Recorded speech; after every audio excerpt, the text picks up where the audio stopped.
multa o no, de tipo fecha. Y por último vamos a poner un flag indicando si la película ha sido devuelta ya. ¿Vale? Que por defecto le vamos a dar un valor de 0, que la película no ha sido devuelta. Vamos a ponerlo de tipo bit, que sería un boolean, que es lo que necesitamos. Bien, cerramos esta tabla, vamos a ponerle de nombre pues alquileres.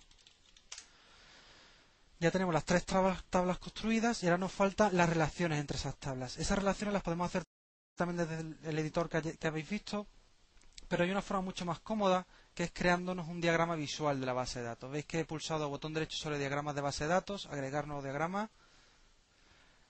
Voy a añadir todas las tablas de ese diagrama y eso nos va a permitir ver gráficamente cuál es el esquema de nuestra base de datos. Veis que aquí tenéis películas, socios y la tabla alquileres. ¿Vale? Desde aquí va a ser mucho más sencillo añadir las relaciones entre tablas porque simplemente tenemos que coger los campos y arrastrarlo. Por ejemplo, la tabla alquileres tendría un DNI que se corresponde con el DNI de la tabla socios. Vale, podemos dejarlo todo por defecto y el código de barras de la tabla alquileres se corresponde con el código de barras de la tabla película. ¿Vale? Bien, ya tenemos nuestras relaciones. Simplemente para funcionar en la aplicación vamos a añadir algunos registros. Veis que tengo también disponible una opción que se llama mostrar datos de tabla, donde puedo directamente pues modificar el contenido de esa tabla. Por ejemplo, una película que tenga un código de barras de 10 ceros con un título, lo que el viento se llevó. Un stock de 2, otra película, Casablanca, con un stock de 1. ¿Vale? Vamos a añadir también algún usuario.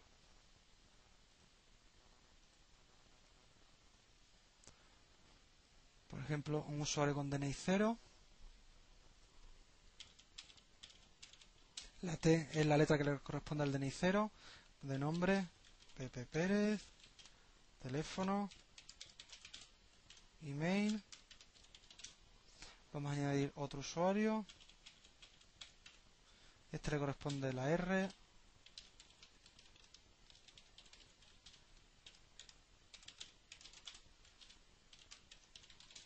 Vale. Bien, ya tengo la base de datos. Voy a guardar todo el proyecto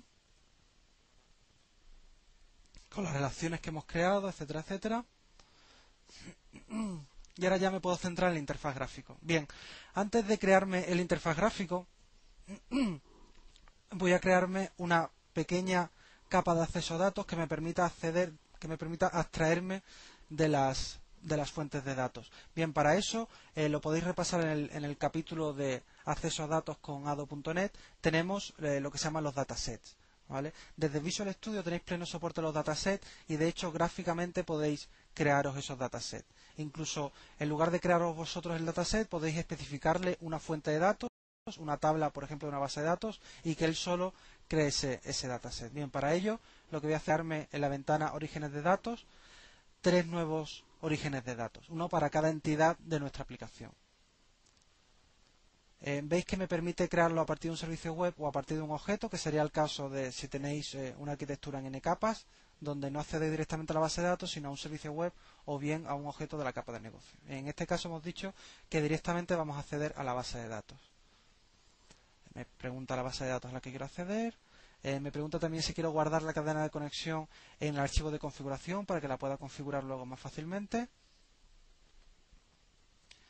Bien, y ahora me pregunta qué tablas quiero incluir en este dataset. Veis que me permite seleccionar varias tablas.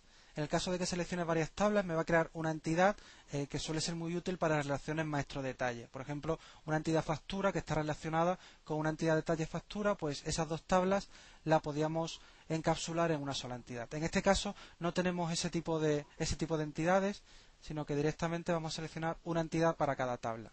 ¿Vale? Vamos a tener una entidad para los alquileres, que la voy a llamar alquileres DS.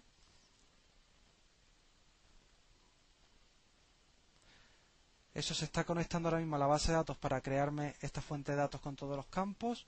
Voy a crear otra fuente de datos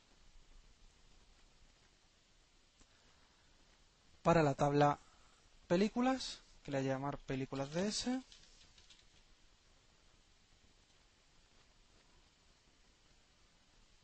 Y voy a crear otra fuente de datos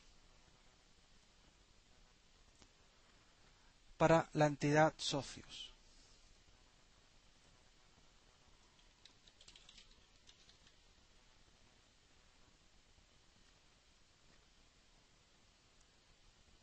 Bien, ¿qué es lo que me ha creado esto? Como veis aquí podéis navegar por esta fuente de datos que me ha creado, automáticamente te detecta el tipo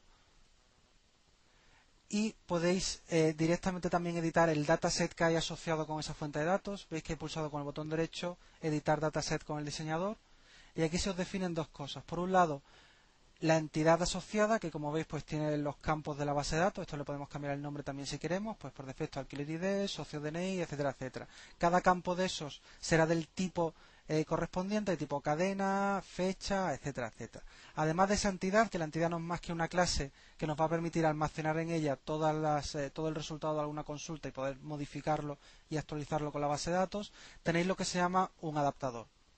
El adaptador lo que permite hacer es alimentar esa entidad con los datos o con un filtro ejecutado sobre la base de datos, o una vez esa entidad ha cambiado, el poder actualizarla con la base de datos. Luego estamos en un funcionamiento desconectado.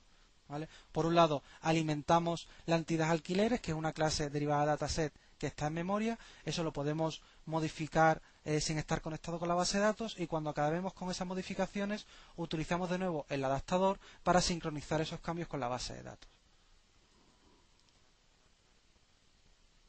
Vamos a almacenarlo todo.